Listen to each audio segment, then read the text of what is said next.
সিলেটের 4টি উপজেলায় 7 লাখ মানুষ এখনো পানিবন্দী। কুশিয়ারার প্রবাহ এখনো বিপদসীমার উপরে রয়েছে। আশ্রয় কেন্দ্রে রয়েছেন অনেক বানভাসী। জনপ্রতিনিধিরা জানিয়েছেন ধীরে ধীরে পানি নামার কারণে বন্যা দীর্ঘস্থায়ী রূপ নিচ্ছে। সিলেট প্রতিনিধি বিলকিস আক্তার সুমির রিপোর্ট, জানাচ্ছেন সিরাজুল মনিরা। সিলেটে বন্যা পরিস্থিতির উন্নতি হলেও কুশিয়ারা অববাহিকার ওসমানীনগর, বালাগঞ্জ, ফেঞ্জুগঞ্জ ও গোপালগঞ্জ উপজেলায় পানি নামছে ধীরে। এতে করে দুর্ভোগে পড়েছেন কয়েক লাখ মানুষ।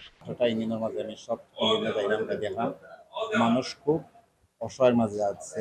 জেলা প্রশাসনের তথ্য মতে সিলেটে এখনো 7 লাখ মানুষ পানিবন্দী। 249টি আশ্রয় কেন্দ্রে বাস করছেন প্রায় 12,000 বানভাসী মানুষ। তো বাথরুম আর উমদালফুলি রান্দার বড় সমস্যা। আমরা উমদালফুলি আটু পানির উপরে আছে। পানির জ্বালায় বাড়ি ঘর আমরা নষ্ট হয়ে যার মাদ্রাসায় করছি। আমরা পাবলিকে খানি করাতে আমরা সরকার থেকে কোনো সাহায্য হয়। প্রশাসনের পাশাপাশি স্থানীয়ভাবে ত্রাণ সহায়তা দেয়া হচ্ছে বানভাসীদের। বন্যা স্থায়ী রূপ নেয় মানুষের দুর্ভোগ বেড়েছে বলে জানান জনপ্রতিনিধিরা। আমাদের ওসমানীনগর প্রায় 80 ভাগ প্লাবিত।